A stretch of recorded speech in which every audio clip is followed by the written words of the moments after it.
Merci beaucoup. Ben, c'est beaucoup plus clair. Je ne sais pas pour vous, en tout cas, moi, je comprends beaucoup mieux. Alors maintenant, nous allons poursuivre. On revient à nos rivières et on aborde tous les obstacles, toutes les embûches. À peine encore. Mais... Alors, une fois que nos poissons ils reviennent en rivière, je ne vais pas être en fait jusqu'au bout, je crois. Il faut que vous vous rapprochiez un petit peu. Le retour en rivière, eh ben, comme on l'a dit, il se fait au bout d'un an. Ceux qui reviennent au bout d'un an, ceux qui sont allés juste au Féroé, c'est des petits saumons. On les appelle des castillons. On les appelle même pas vraiment des saumons en fait. Et c'est ce poisson ici qu'on voit là. C'est des poissons petits, de taille moyenne 62 cm. Il y a à peu près 45% de ces poissons qui sont des femelles. Et en Bretagne, ça concerne à peu près 88% des retours.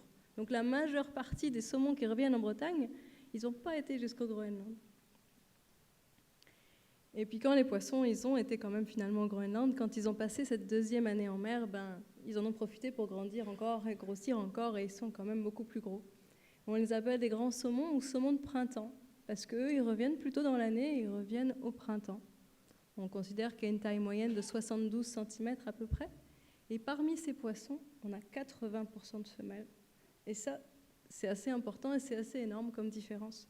80% de ces gros poissons sont des femelles. Et puis, dans les retours, finalement, ça fait très peu de poissons, mais c'est quand même ceux que les pêcheurs préfèrent.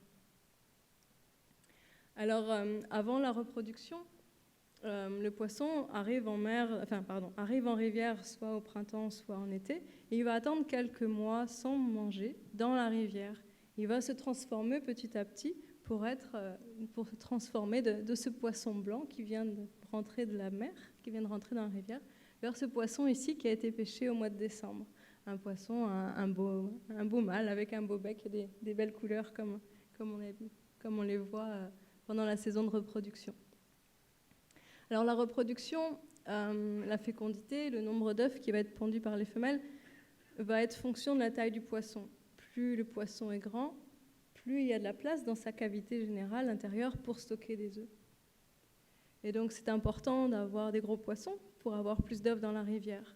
Et on considère en général que le nombre d'œufs est relié à la taille du poisson, qu'un petit saumon, un castillon, une femelle fait à peu près 3500 œufs, alors qu'un grand saumon, ces saumons qui sont majoritairement des femelles, font jusqu'à 5600 œufs en moyenne. Et puis la reproduction, on a chez les mâles une stratégie de reproduction alternative. C'est ce petit mâle-là qu'on a vu qui n'a pas voulu partir en mer, qui a voulu rester à Rennes. Il est là, en fait, le petit tacon. Je vais vous en parler. Je vais vous montrer ici une vidéo. Alors, il y a Gaëlle qui m'aide derrière, là-bas. Une vidéo qui montre la reproduction des saumons.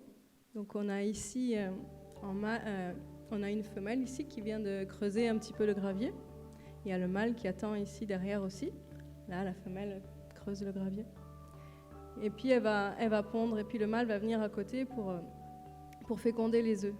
Mais regardez bien aussi ce qui se passe par là, au moment de la fraie. Voilà, la fraie, la fécondation des œufs dans le gravier. Et hop, vous voyez ici ce petit poisson qui est sorti. Alors au début, on a longtemps cru qu'il venait juste profiter des œufs pour se nourrir, pour festoyer sur les œufs. Mais en fait, on s'est rendu compte que ces petits poissons-là, c'était des mâles spermiants. Ça veut dire qu'eux aussi prenaient part à la reproduction et qu'ils étaient capables de féconder les œufs. Alors ici, on a un grand saumon de 2 ans de mer, qui a passé 2 ans en mer, un grand saumon de printemps mâle. Puis ici, ce petit tacon-là qui est resté à Rennes. Et puis tous les deux, finalement, ils prennent part à la reproduction. Et avec cette stratégie un petit peu cachée, camouflée, ils arrivent à féconder des œufs. Voilà la stratégie alternative chez les mâles. Donc, et juste ici, pour faire un petit résumé du cycle de vie, on a une vie en rivière qui dure, chez nous en Bretagne, entre 1 à 2 ans, avec une survie de l'œuf au smolt qui est de l'ordre de 1%. Donc il y a beaucoup d'œufs qui ne vont pas très loin. Donc sur 100 œufs pendus, il n'y en aura qu'un finalement qui donnera un tacon, pas un smolt. Et après, par contre, c'est vraiment les premiers stades de vie. C'est vraiment l'œuf, les alevins qui sont les plus fragiles. Après, la croissance se passe bien. La croissance n'est pas très forte. La mortalité n'est pas très forte. Ça reste à peu près stable. Une fois que les poissons passent en mer, nos poissons, à nous, ils passent en général 1 à 2 ans en mer, avec ici une survie du stade smolt au stade adulte de 10%. Donc sur 100 saumons qui sortent de la rivière, il n'y en a que 10 à peu près qui reviendront. La prédation est forte au début en estuaire, comme on l'a vu. Par contre, une fois qu'ils ont rejoint les zones de nourricerie, là, on a une croissance qui est très forte. Voilà. Alors maintenant, je voulais enchaîner sur vous parler de nombre un petit peu. On vous parlait aussi de pêcherie, de combien il y a de poissons dans nos rivières. Alors ici, c'est le graphique qu'on utilise un petit peu partout. C'est un graphique assez effrayant pour nous qui montre le nombre de captures de saumon en mer au cours du temps, avec ici les pêcheries du Groenland en bleu et les pêcheries aux Féroé. Et ce qu'on voit, c'est que le nombre de saumons qui ont été capturés en mer a beaucoup diminué. Voilà. Alors pourquoi? Quels sont les problèmes? Alors, je vais déjà parler un petit peu des problèmes, des difficultés rencontrées par les saumons en mer. Alors on se pose la question de la pêche et de la surpêche. Ici, les flèches représentent une réduction progressive des quotas de pêche autorisés à la fois aux Féroé et à la fois au Groenland. Et à ce jour, actuellement, sur ces 2 pêcheries en mer, il ne reste plus qu'une pêche de subsistance par les autochtones à peu près. C'est considéré comme tel, en tout cas. Les quotas sont très très faibles. Mais malgré tout, malgré la mise en place de ces quotas, les captures de saumon sont toujours très faibles. C'est normal, ils n'ont plus le droit de pêcher beaucoup de saumon. Mais malgré tout, le nombre de saumons dans nos rivières n'a pas augmenté. Et ici, on observe le déclin des stocks. Donc pas ce qui a été capturé, mais le nombre de poissons qui reviennent dans la rivière. Et on observe une diminution du nombre de saumons dans nos rivières. Et on trouve que cette diminution, elle est encore plus forte. Le nombre de poissons qui ont passé 2 ans en mer, est encore plus faible. Pourtant, c'est les poissons les plus gros, c'est là où il y a les femelles, c'est là que ça pond les œufs. C'est ça qui nous pose des questions. Et là, malgré la réduction des quotas, encore une fois, on n'observe pas d'amélioration. On s'est rendu compte par un travail de modélisation de Maxime, notamment ici dans l'assistance, que la survie des post-smolt avait diminué assez fortement au cours de la même période. Donc ici, c'est la survie en mer. Et cette survie, elle a diminué à peu près partout pareil. C'est ça qui est assez impressionnant. C'est que les populations, les saumons de Bretagne, les saumons de Norvège, les saumons des États-Unis, ils ont tous eu cette diminution de survie. Donc on s'est dit, si ça se passe pour tout le monde en même temps, c'est probable qu'il y ait quand même quelque chose qui se passe dans le milieu marin qui est changé et qui affecte la survie. Alors pourquoi est-ce qu'ils survivraient moins bien? Dans le milieu marin, on considère souvent que la mortalité, ou la survie, elle est taille dépendante. Et qu'en fait, on peut être la proie du prédateur à partir du moment où on échappe finalement à son prédateur à partir du moment où on atteint une taille suffisante pour être plus grand que la largeur de sa bouche. Voilà. Donc si la survie est plus faible, peut-être que la croissance et que la taille des saumons est plus faible maintenant. Alors on se pose pas mal de questions sur le changement climatique et on considère actuellement que des grands changements dans l'océan Atlantique ont eu lieu à partir des années 90, que ces changements profonds ont affecté tout le réseau trophique, toute la chaîne alimentaire de l'océan Atlantique, avec des effets sur les algues, sur le phytoplancton, sur le zooplancton ici, et là, également sur les petits poissons, les gros poissons, donc les proies, les prédateurs aussi. Et on observe même ce signal jusque chez les oiseaux marins. Et ça, ce signal qu'on observe, c'est une diminution de la quantité des proies disponibles en mer, ainsi qu'une diminution de la qualité de ces proies. Donc moins à manger et la nourriture est moins énergétique. Donc ce qui peut aussi expliquer le déclin de la taille. Et en effet, ce déclin de la taille des poissons qui reviennent, même si on ne sait pas exactement ce qui se passe en mer, tous ceux qui arrivent à revenir, ils sont beaucoup plus petits qu'avant. Ici, on a fait une étude à partir des données récoltées par les pêcheurs à la ligne sur les poissons pêchés en Normandie, en Bretagne et au Pays Basque. Et sur chacune de ces populations, on observe une diminution de la taille. Ici, chez les saumons de printemps, ici, chez les castillons aussi. Donc ça semble aller dans le sens de notre hypothèse qu'il y a bien quelque chose en mer. Quand on parle aussi des impacts en milieu marin, qu'est-ce qui fait que les saumons survivent moins bien, sont moins nombreux qu'avant? On pense aussi pas mal à l'impact de l'aquaculture. Alors ce n'est pas une question qui nous préoccupe beaucoup en ce moment en Bretagne. Par contre, dans les pays scandinaves, en Écosse, en Irlande, c'est une question qui devient très importante. En effet, l'aquaculture, ici donc on a ce schéma de la diminution des captures de saumons sauvages en mer, et en même temps on a une augmentation assez forte, très forte, de la production de saumons d'élevage, avec ici le saumon atlantique et puis ici la truite arc-en-ciel et d'autres espèces de saumons. Je ne sais pas si vous avez remarqué, mais l'échelle n'est pas du tout la même en fait ici. Si je remets ça sur la même échelle, voici à quoi ça ressemble. Donc on a une augmentation absolument incroyable de l'aquaculture, de la production de saumons d'élevage par rapport à la production de saumons sauvages. Et il y a différents problèmes qui peuvent se poser, mais le problème le plus majeur actuellement qu'on considère par rapport à ces saumons d'élevage, c'est le poux de mer. C'est un crustacé parasite du saumon. C'est un parasite naturel. Les populations, même ici, chez nous en Bretagne, de saumon, on reviennent de la mer avec des poux. Ça, c'est pas forcément un problème. Mais le fait que les saumons d'élevage dans les cages soient très concentrés, ils concentrent aussi très fortement les parasites. Et les cages d'élevage sont situées dans les estuaires, dans les zones où les jeunes saumons, les jeunes smolts vont passer. Et ils vont se faire probablement infester avec des quantités, des charges parasitaires très fortes à l'approche de ces cages. Avec ici, par exemple, un petit smolt qui a été pêché, qui est couvert de ces crustacés. Donc quand il y en a un ou deux, ça va encore, mais là, ça pose des gros problèmes d'osmorégulation, de faiblesse, de maladies, et qui peuvent rapidement conduire à la mort de ces poissons.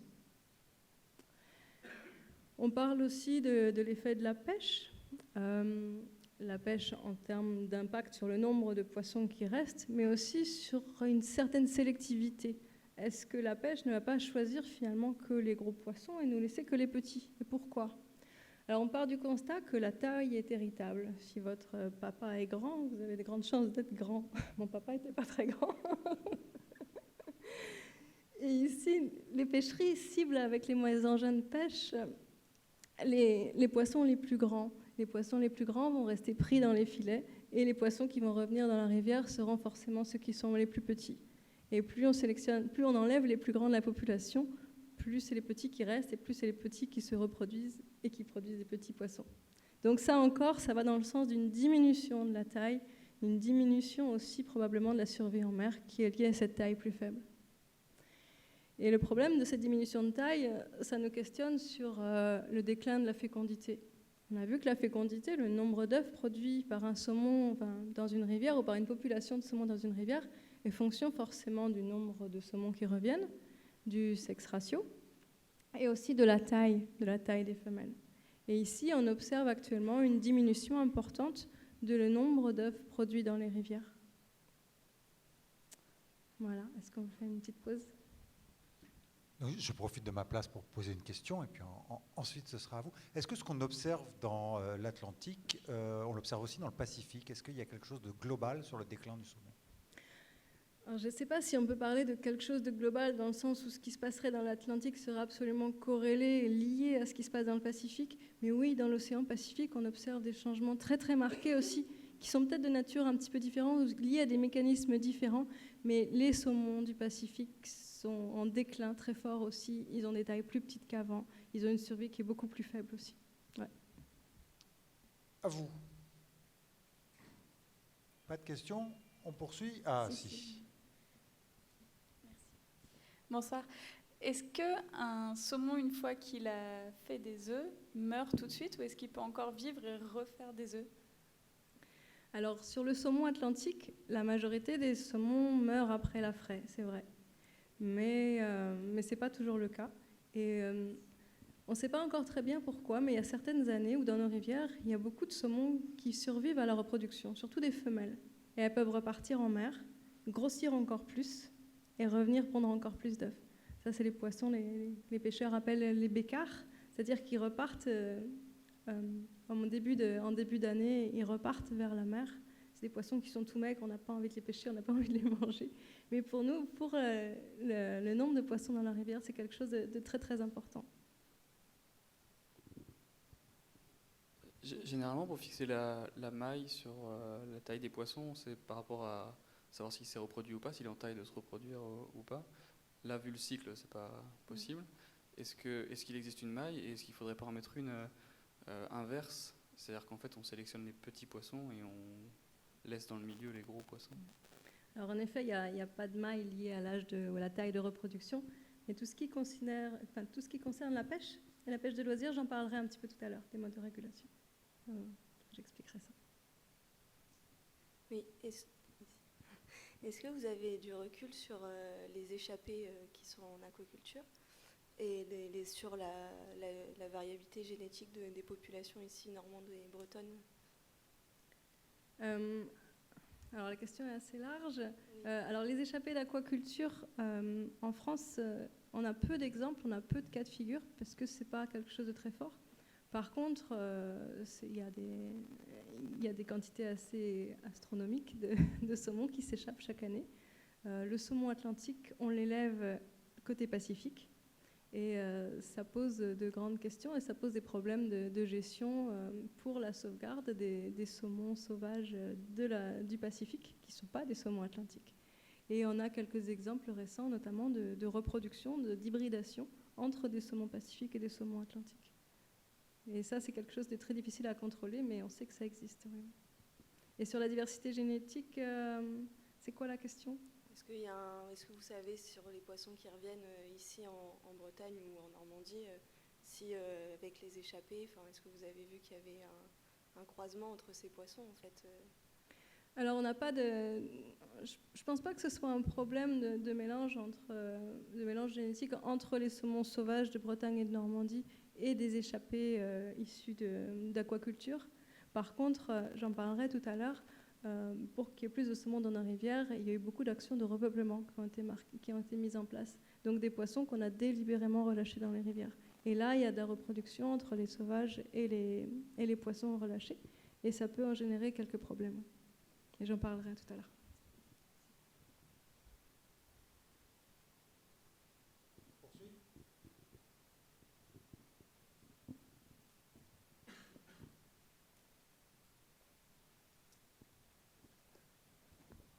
Alors après les problèmes dans la mer, les problèmes dans les rivières, voilà, c'est ça? je vais vous parler un petit peu de ce qui se passe en rivière. Pardon. Alors, pour faire un petit peu un état des lieux, voici la présence du saumon en France depuis le milieu du XVIIIe siècle. Alors, ce qu'on observe, c'est une disparition du saumon de tous les grands fleuves. Et actuellement, en France, là où on trouve du saumon, c'est sur nos petits fleuves côtiers de Bretagne, qui représentent une une quantité de saumon finalement assez forte maintenant. Il y a aussi des beaux saumons sur les Gaves, au Pays Basque, et une population relictuelle un petit peu particulière qui se reproduit tant bien que mal sur l'Allier, qui est un affluent de la Loire. Alors pourquoi ça a disparu de ces grands fleuves ? Une des premières réponses, c'est les ouvrages. Ici, c'est une carte de tous les obstacles qu'on a pu recenser en France. Je n'ai même pas besoin de vous faire le contour de la France, je crois qu'on voit bien où il y en a. C'est assez effrayant. Ces obstacles, petits et gros, empêchent la migration, ou en tout cas réduisent les zones qui sont accessibles au saumon. Et on a eu une augmentation de ces ouvrages depuis assez longtemps, depuis le Moyen-Âge finalement, avec la construction par contre de gros ouvrages sur les gros cours d'eau au cours des 100 dernières années. Alors ces ouvrages, comme je disais, ça pose des problèmes d'accessibilité. Certains sont aménagés ou passables, mais nécessitent un effort physique supplémentaire et peuvent entraîner aussi des retards. Donc des retards dans le cycle de vie, des retards dans l'atteinte des zones de frayère pour la reproduction. Voilà. Alors, il y a quand même des mesures de gestion qui sont mises en place, qui sont proposées pour faire face à ce problème de continuité, et notamment portées par l'Europe dans le cadre de la directive cadre sur l'eau, qui demande aux États une restauration de la continuité écologique, donc une restauration des flux de poissons, des flux d'eau, des flux de sédiments entre l'amont et l'aval. Alors, pour mettre en place ces mesures de gestion, il y a différentes approches. Sur les petits ouvrages, on peut construire, comme ici, des passes à poissons qui permettent aux poissons de gagner les zones amont tout en gardant une chute et éventuellement une production hydroélectrique. On peut aussi considérer des arasements, donc faire disparaître ces seuils, redonner la rivière son libre cours, quand, par exemple, les ouvrages en question ne sont plus utilisés. Pour les ouvrages plus grands, c'est un petit peu plus compliqué à mettre en œuvre. On a dans certains cas, comme sur la Garonne d'Ordogne, la mise en place de passes ou d'ascenseurs à poissons. C'est des systèmes assez complexes qui marchent plus ou moins bien. Dans d'autres cas, comme ici, sur le Léguerre à Kanonskiek, on a un abaissement, un arasement complet du barrage. Ici, l'ouvrage en 96 et ici, la rivière telle qu'elle est revenue en 2009, avec des saumons qui sont, dès l'année suivante, qui ont été observés au-dessus du barrage. On parle aussi de la dégradation de la qualité de l'eau comme une pression qui joue sur le milieu d'eau douce. Notamment, le réchauffement de l'eau interroge sur la survie des œufs. Alors, les œufs, ils sont sensibles à la température, comme je vous l'ai dit tout à l'heure. Leur survie est optimale autour de 6 degrés et ils tolèrent une zone de température entre 0 et 12 degrés à peu près. Mais si l'eau se réchauffe trop, ça peut engendrer des mortalités très très fortes. Et puis, lorsque le climat se réchauffe, les débits d'eau sont très faibles, comme on le voit jusqu'ici. Ce mois de septembre a été très très faible. Je ne sais pas si vous avez regardé l'état des rivières près de chez vous. Il n'y a plus grand-chose, il n'y a plus beaucoup d'eau dans la rivière, il n'y a plus beaucoup d'oxygène qui circule, plus beaucoup d'habitat disponible aussi pour ces poissons. Et puis, de manière un peu plus catastrophique, un peu plus chronique, des pollutions aussi qui arrivent régulièrement, comme ici, cette pollution au lisier sur le Jodi, qui a entraîné des mortalités très fortes. On peut parler aussi de la qualité de l'eau liée à l'agriculture. Alors, sans forcément parler de problèmes de pesticides, d'intrants ou de nitrates, je voulais aussi faire référence à l'élevage. Ici, l'élevage, ces vaches ici viennent s'abreuver en fait dans le lit de la rivière. Et maintenant qu'on parle de saumon, si vous vous mettez à la place d'un saumon ou d'une frayère à saumon, qu'est-ce que vous imaginez qu'il puisse se passer? Il y a forcément un risque direct d'écrasement. Et puis ici, on n'a plus une rivière qui est transparente, qui amène de l'oxygène. On a une rivière qui est pleine de sédiments tout fins. Et ce sédiment, il a le risque de colmatage. En fait, les œufs, ils vont se faire colmater, se faire engluer dans ce sédiment fin. Ils ne vont plus avoir d'oxygène qui vont être transférés. Ça va générer de l'asphyxie et la mort de ces œufs. Voilà, l'eau ne passe plus dans la frayère, tout est colmaté. Il existe des solutions pour ça, notamment l'aménagement dans un certain nombre d'endroits de ces abreuvoirs où les vaches vont pouvoir quand même aller s'abreuver à la rivière, mais sans piétiner la berge, sans piétiner le lit de la rivière. Et puis, comme je vous le disais tout à l'heure, on a commencé à l'évoquer, pour qu'il y ait plus de saumon dans la rivière, on a pensé à une solution de repeuplement, c'est-à-dire à la manière, pour prendre cette citation ici de 1910, la pisciculture, c'est l'art de multiplier les poissons, comme l'agriculture est l'art de multiplier les fruits de la terre. Alors pour ça, on est allé chercher des œufs de saumon aux 4 coins de la planète, là où il y avait encore du saumon.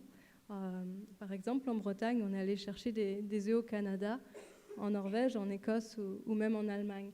Et puis, on a fait reproduire ces saumons ou ces œufs et on les a fait se reproduire, se grandir en pisciculture. Et après, les poissons ont été relâchés dans les rivières, avec l'idée que plus on relâche de poissons dans la rivière, plus il y en aura à revenir pour la pêche. Le problème, c'est que ces poissons et cette reproduction en aquaculture, en élevage, elle génère une domestication très rapide. Ça veut dire que les poissons qui survivent, qui sont sélectionnés pour survivre en pisciculture, ils n'ont pas les mêmes capacités que ceux qui auraient survécu dans la rivière. Ce n'est pas les mêmes sélections, ce n'est pas les mêmes types de poissons qui survivent bien dans un milieu où la nourriture vient à volonté que ceux qui seront dans la rivière.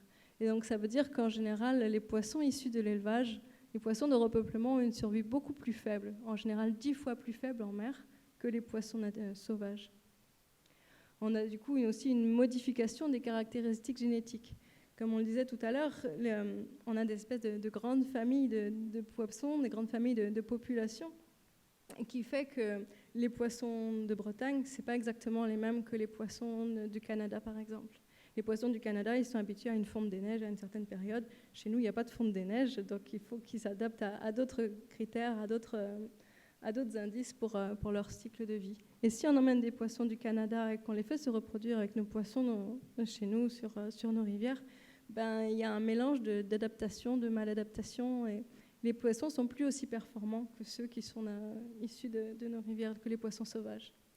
Et puis enfin, un élément aussi qui est à prendre en compte, c'est que si on continue à remettre beaucoup de poissons dans la rivière, mais qu'on n'a pas fait de travail en amont pour garantir que la rivière soit vivable, on n'a pas réglé le problème. On remet des poissons, mais ils n'ont pas de nourriture, ils n'ont pas d'habitat disponible pour s'alimenter, pour se reproduire et faire leur cycle. Donc, quelques recommandations sur le repeuplement. Si on doit absolument faire du repeuplement, essayer de prélever des géniteurs, des adultes, des reproducteurs qui viennent de ces mêmes rivières. Déverser aussi au stade smolt, parce qu'il y a une phase de sélection, une mortalité qui est plus importante. Et en général, ils survivent mieux, ceux qui sont relâchés au stade smolt. Et puis surtout, ne le faire que si nécessaire. Et ici, pour illustrer mon propos, je voudrais vous parler de la recolonisation naturelle aussi qui peut marcher très très bien. Ici, c'est un exemple des saumons de la Tamise. Des chercheurs anglais ont été récoltés pêchés des saumons d'un tour des années 2010 dans la Tamise. Ils ont récupéré 26 poissons. Et sur ces 26 poissons, avec les tests génétiques, ils ont récupéré 10 poissons issus du repeuplement. Donc parmi ces 26, il y en a 10 qu'eux-mêmes avaient mis quelque part quelques années avant. Et en fait, parmi ces poissons qu'ils ont capturés, il y en avait quand même 16, donc plus de la moitié, qui étaient, eux, des poissons sauvages qui sont revenus tout seuls dans la Tamise. Et par la génétique, on a pu voir que parmi ces poissons, il y en a qui venaient du sud de l'Angleterre, sur la rivière Avon, et je ne me rappelle plus cette rivière-là, et même un poisson qui venait de la C, la baie du Mont-Saint-Michel. Donc ça marche aussi pas mal, il faut leur laisser le temps. Et juste ici, une petite carte de l'état des populations françaises. Donc ici, en vert, les populations qui se portent relativement bien, des effectifs assez faibles, mais des populations assez stables. Ici notamment, tous les petits fleuves côtiers de Bretagne, quelques rivières aussi de la baie du Mont-Saint-Michel, et puis ici, les Gaves et la Dour. Après, on a des populations fragiles avec des effectifs très faibles sur la Haute-Normandie. Là, c'est plutôt des rivières à trucs de mer, en fait. Et puis après, des populations en restauration, en cours de restauration, qui survivent tant bien que mal sur les grands fleuves, où on essaye de mettre en place des programmes de repeuplement pour essayer de maintenir quelque part un petit peu de reproduction sauvage. Et puis des rivières aussi en danger, pour citer le cas de la Bretagne, la rivière Aulne, qui est une rivière canalisée, qui malheureusement ne se porte pas très bien du côté du saumon. Voilà. Est-ce que je continue sur cet exemple ou On va faire une petite pause. Ouais. Est-ce que vous avez des questions? Non? Pas du tout. On poursuit tambour battant.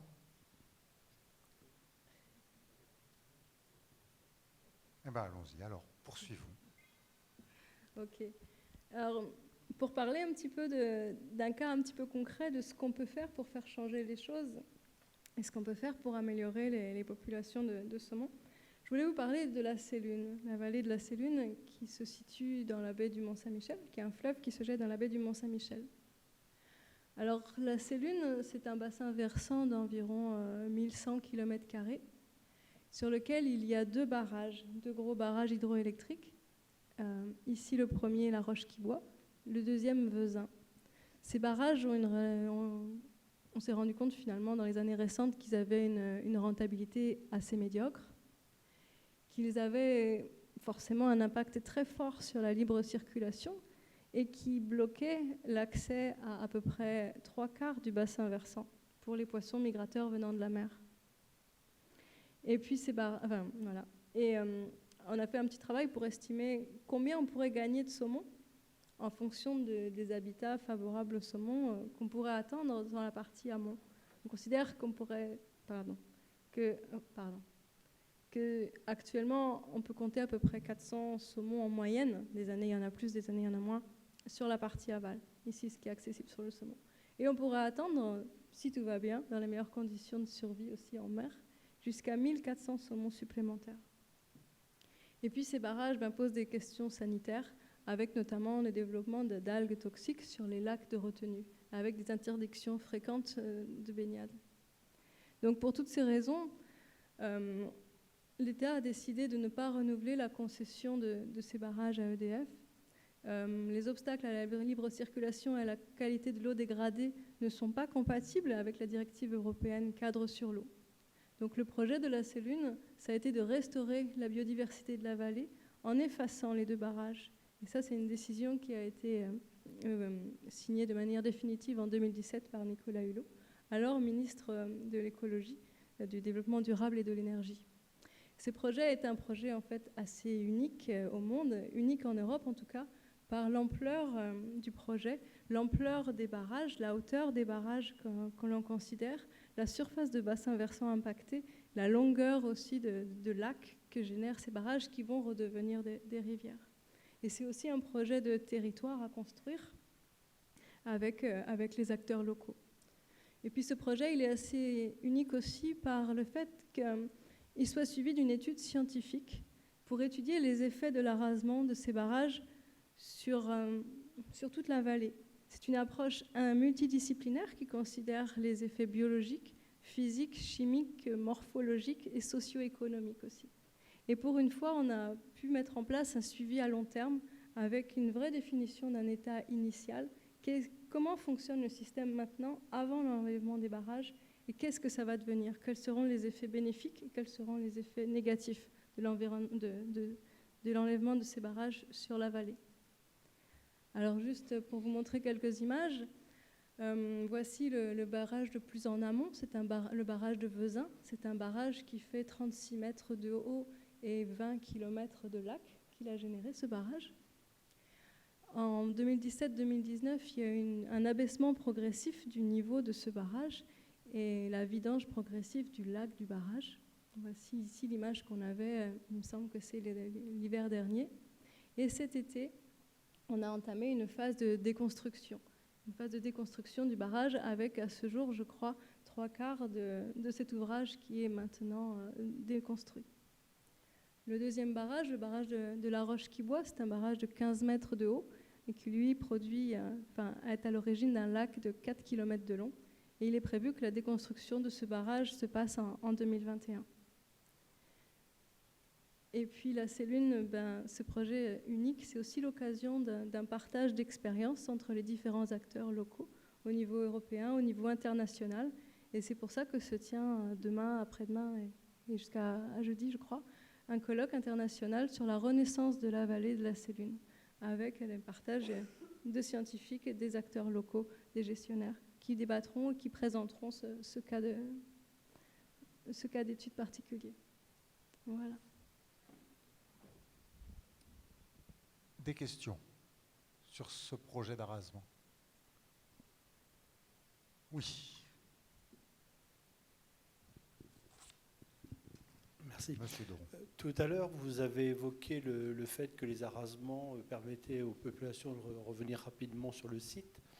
Est-ce que vous pouvez en dire un peu plus sur les perspectives justement sur la Célune? Quand est-ce qu'on peut espérer avoir des reproductions? Mais c'est à 1 an, 2 ans, 3 ans ou c'est quand même un peu plus conséquent? Alors il reste toujours des incertitudes.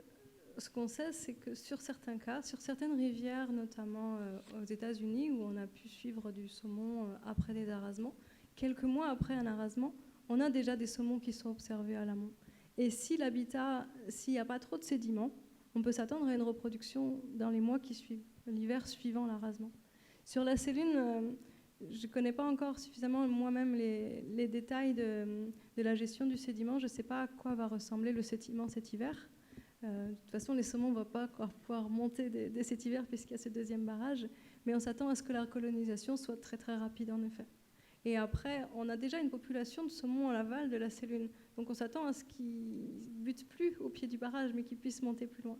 Et puis même dans la baie du Pont-Saint-Michel, il y a des populations assez nombreuses. On sait qu'il y a des échanges entre les différents cours d'eau. Et je pense qu'il y a suffisamment de saumons qui sont dans la rivière, enfin, dans la baie, pour pouvoir progressivement coloniser et se reproduire à l'amont. On est assez confiant là-dessus.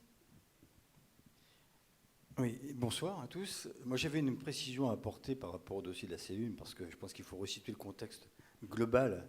Et il y a un sujet que vous n'avez pas évoqué, c'est le problème de la cohérence des politiques publiques, et Dieu sait si c'est prégnant en ce moment. Alors, peut-être que vous allez l'évoquer, notamment par rapport au dernier projet, enfin, dernier des textes de loi, je pense à la loi climat et énergie, par exemple, qui, me semble-t-il, pose un certain nombre de problèmes. Mais aussi rappeler que pour ce qui intéresse la cellule, c'est surtout ça sur lequel je voulais insister, sur le fait que la décision d'effacement des barrages de la Cellune avait été prise par les acteurs locaux en commission locale de l'eau en 2005. Et il a fallu... Je suis parvenue sur l'historique, en effet. Voilà, non mais je peux comprendre. Mais ça me paraît important de le rappeler parce que quand bien même les acteurs locaux de l'eau, les acteurs de l'eau, de l'administration, en passant par les élus politiques et les associations, se sont mis d'accord autour de la table, que de temps. Et puis, s'il n'y avait pas eu quelques recours contentieux et quelques plaintes au pénal, je pense qu'on y serait encore malheureusement. Voilà, c'était pour juste resituer le sujet du dossier de la C1, parce que c'est bien, on ne peut que se féliciter de la décision de Nicolas Hulot, mais on ne peut pas en dire autant de certains ministres de l'écologie qui sont passés entre-temps et qui ont marqué le territoire, voire sinistré le territoire. Je pense que tout le monde aura compris à qui vous faites allusion. Est-ce qu'il y a une autre intervention ou une autre question? Merci, Monsieur Doron.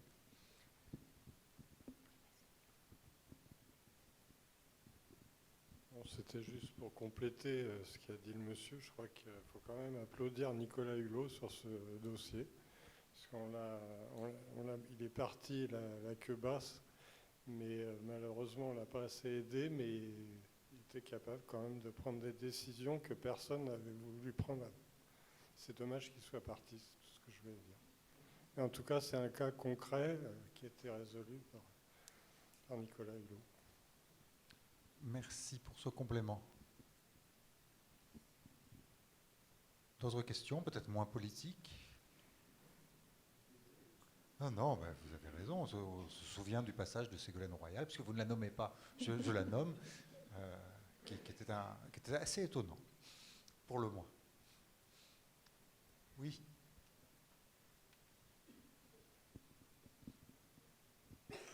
Oui, vous avez parlé tout à l'heure de déversement de smolt. Si on fait ça, à quel niveau de la rivière on les relâche? Est-ce qu'on ne va pas avoir des problèmes de homing si on les relâche par exemple à l'estuaire? Est-ce qu'ils vont avoir suffisamment imprégné l'odeur entre guillemets de la rivière? Ça, je ne peux pas vous répondre sur ces considérations techniques. Je ne sais pas, Gaël peut-être, mais... Gaël n'a pas dit non plus. Attendez, on va vous donner un micro parce qu'on ne va pas vous entendre sinon. Donc sur l'Aune, ils ont pratiqué longtemps cette façon de faire. Alors ils ont essayé plusieurs choses. Ils ont mis d'abord au stade de tacon. Donc forcément, comme Marie a bien précisé, il y a beaucoup de mortalité. Hein. Donc ils ont décidé de les relâcher au stade smolt. Ils les relâchaient à la limite de l'estuaire. Hein. Et ce qui était observé par la suite, c'est que les poissons revenaient, mais ils restaient tournés, quand adultes, hein, ils restaient tournés dans l'estuaire. Et ces années-là, sur l'Aune, il y a eu jusqu'à 1000 saumons de capturés à la ligne, mais tout simplement au premier barrage sur l'Aune. Et je voudrais préciser aussi, nous, ces années-là, par exemple sur le SCOF, puisqu'on marquait tous les poissons, et ceux de l'Aune étaient reconnaissables tout simplement parce qu'on leur coupait l'adipeuse, tout petit, la petite nageoire qui est à l'arrière, Et donc en 2004, je me souviens, on a eu jusqu'à 5% de poissons qui remontaient dans la rivière Scorff, mais qui ne provenaient pas de cette rivière. Merci, Monsieur Moello, pour ces précisions. Une autre question? Non? Ouais, peut-être une petite bulle théâtrale et poétique, alors, pour prendre des nouvelles de nos smolts, de nos tacons, de nos comédiens salmonidés.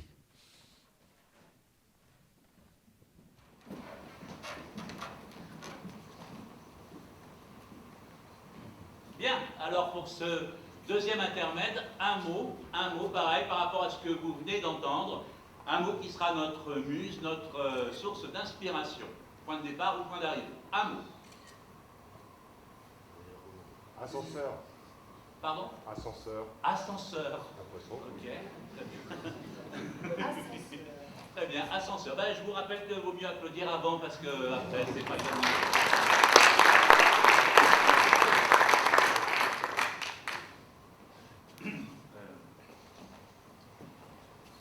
Bien, merci à tous d'être venus, d'avoir fait l'effort. Saumon, Saumon, Castillon, Castillonne, Tacon, Smolt, Alvin, Alvine, très bien. Merci d'être là, merci, c'est bien, ça fait plaisir de vous voir aussi nombreux. Hein. Alors, bon, on va pas se voiler la face. Hein. Si on est là aujourd'hui, c'est parce que quand même, là, pour les humains, c'est pas facile. Hein. Petit moral, les humains, petit moral. Pourtant, ils se battent pour nous, mais il va falloir leur donner des garanties que ça marche. Ok? D'accord? Parce que ce qu'ils voient, c'est qu'on est de moins en moins gros. Bah oui. Enfin, surtout, vous êtes de moins en moins gros, enfin, si je puis me permettre. Hein, c'est vrai. Ce qui fait que ça fait moins de bébés, hein, c'est ça qu'ils voient les humains et les humaines. D'accord? Alors les femelles, on prend du poids un peu. D'accord? On profite, d'accord? On a eu un atelier sur le repérage des filets en pleine mer, d'accord? On sait que c'est les gros qui chopent. Alors les petits, on fait un effort, on enfonce le filet, je sais pas, on fait quelque chose, on est solidaires ensemble, on fait un pack. Et n'oubliez pas, excusez-moi, on est 80% de Saumon, là. Donc je vais prendre la parole et puis je vais parler de moi, de mon témoignage. Hein. Moi déjà 3 fois, hein, j'ai frayé. La première fois, 6000 œufs. Mettons, 6000 œufs, 1%, ça fait 60 hein, qui ont survécu, puis 6 à la fin. Et ils ont tous eu des coups de mer. Les 6, en même temps. C'était difficile, mais je suis remontée, les filles. Oui, j'ai refrayé. On peut refrayer. Il faut trouver un petit, vous savez, un petit tacon qui se mettrait à côté comme ça du gros saumon. Il peut vous aider. Hein. Il peut vous aider, mesdames. Oui, il peut vous aider. Alors moi, ça, j'apprécie pas des masses. À féconder vos œufs. Les petits, vous évitez. C'est possible. Oui, alors. C'est possible. Oui, bah, on a compris que vous défrayez. Bon, alors, du coup, moi, voilà. Là, on a compris votre petit mouvement de colère. C'est bien. C'est ça, il faut savoir s'exprimer. Hein. On a quand même, voilà. Des ascenseurs. On a des ascenseurs. Hein. Voilà, donc il y a des ascenseurs. Alors ça marche plus ou moins bien.